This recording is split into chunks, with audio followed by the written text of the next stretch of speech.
Bonjour, aujourd'hui on va décortiquer une idée assez puissante. Comment rendre son chiffre d'affaires prévisible. On va voir qu'on peut laisser de côté le hasard, l'incertitude, pour se concentrer sur une formule, une sorte de calcul qui transforme les objectifs de revenus en quelque chose de très simple, de mathématique. L'idée, c'est vraiment de passer d'une vision un peu floue du développement commercial à un calcul super clair.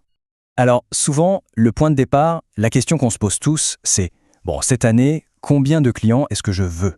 C'est une question qui vient des tripes, c'est l'ambition qui parle, le désir de grandir. Et pourtant, il semblerait que ce ne soit pas du tout la meilleure question à se poser pour construire quelque chose de solide. Il est temps de changer complètement d'angle. Parce que cette question, celle du vouloir, c'est un peu un piège en fait.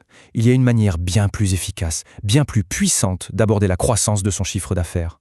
Et la clé, elle est là. La vraie question, la bonne, ce n'est pas combien de clients je veux, mais combien de clients je dois acquérir.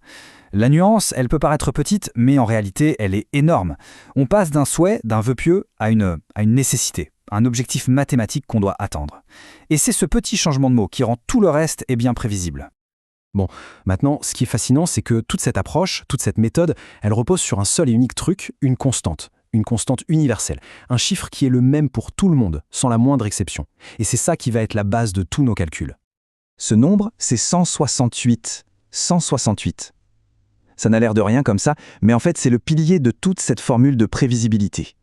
C'est la ressource qu'on a tous en commun et en quantité égale, le nombre d'heures qu'on a dans une semaine. Pas une de plus, pas une de moins. Le calcul est d'une simplicité enfantine, 24 heures par jour fois 7 jours, ça donne bien 168 heures. Et peu importe où on se trouve sur la planète, cette constante, elle ne bouge pas. C'est en quelque sorte le terrain de jeu commun sur lequel on opère tous pour développer notre activité. Du coup, la question fondamentale, la vraie question, c'est celle-ci. Est-ce que c'est possible, oui ou non, de trouver un nouveau client en 168 heures? En une semaine, quoi. La réponse qu'on donne à cette question, c'est elle qui va déterminer tout le potentiel de prévisibilité de nos revenus. Allez, passons à la pratique. Voyons comment ce principe de 168 heures s'applique concrètement. On va commencer avec un modèle classique, le B2C, c'est-à-dire quand on vend directement à des particuliers. Ok, le calcul se fait en plusieurs étapes. C'est super logique. D'abord, l'objectif. Un nouveau client par semaine. C'est notre défi des 168 heures. Ensuite, la durée. Disons qu'on travaille 50 semaines par an. Faut bien prendre quelques vacances. Donc, le résultat est simple. Un client par semaine sur 50 semaines, ça fait 50 nouveaux clients par an. C'est mécanique.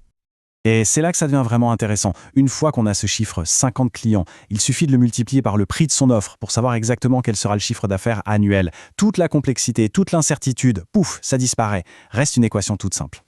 Prenons un exemple concret. Disons que l'offre est à 2 000 euros. 50 clients, ça nous donne 100 000 euros de chiffre d'affaires. C'est mathématique. Si on monte l'offre à 3 000 euros, hop, on passe à 150 000 euros. Le chiffre d'affaires n'est plus une bonne ou une mauvaise surprise à la fin de l'année, c'est une conséquence directe et prévisible du prix. Cette logique, elle est super claire pour le B2C. Mais est-ce que ça marche aussi en B2B, quand on vend à d'autres entreprises? La réponse est oui. Le principe est exactement le même, il faut juste adapter un peu le calcul. Là, la petite différence, c'est qu'on ne va plus compter en nombre de clients, mais plutôt en jours vendus. Par exemple, l'objectif pourrait être de vendre, disons, 10 jours par mois. On fait ça sur 10 mois dans l'année, encore une fois, pour garder du temps pour soi. Et si le tarif journalier est de 1 000 euros, le résultat c'est le même, 100 000 euros du chiffre d'affaires annuel. Vous voyez, c'est la même logique, mais avec des unités de mesure différentes. Et ce graphique, il illustre ça parfaitement. Qu'on prenne le chemin B2C avec 50 clients à 2 000 euros ou le chemin B2B avec 100 jours vendus à 1 000 euros, à la fin, l'objectif des 100 000 euros, il est atteint. Ce sont juste deux calculs, deux chemins mathématiques différents qui mènent exactement au même résultat. C'est ça la prévisibilité. Finalement, l'idée derrière tout ça, c'est d'enlever l'émotion, le stress, l'incertitude de l'équation. Le développement de son activité, ce n'est pas une sorte d'art mystérieux ou de la magie, non, c'est une science qui repose sur des nombres et des calculs. Il y a une citation de la source qui résume cette philosophie à la perfection. C'est des mathématiques. Le reste, ça ne m'intéresse pas. C'est cash, c'est direct, mais c'est une déclaration hyper puissante. Ça veut dire quoi? Ça veut dire que si on se concentre sur les bons chiffres, les bonnes variables, le succès n'est plus un accident. Il devient une conséquence logique. Et tout ça, ça nous amène à une dernière réflexion. Imaginez un instant, si le chiffre d'affaires n'est plus une source d'angoisse permanente, mais juste une variable qu'on peut prévoir, qu'est-ce qui devient possible? Tout, en fait. On peut commencer à planifier sereinement les investissements, les embauches, la croissance, avec une confiance totalement nouvelle. La prévisibilité, au fond, ce n'est pas la fin de l'histoire, c'est juste le début d'une vraie stratégie.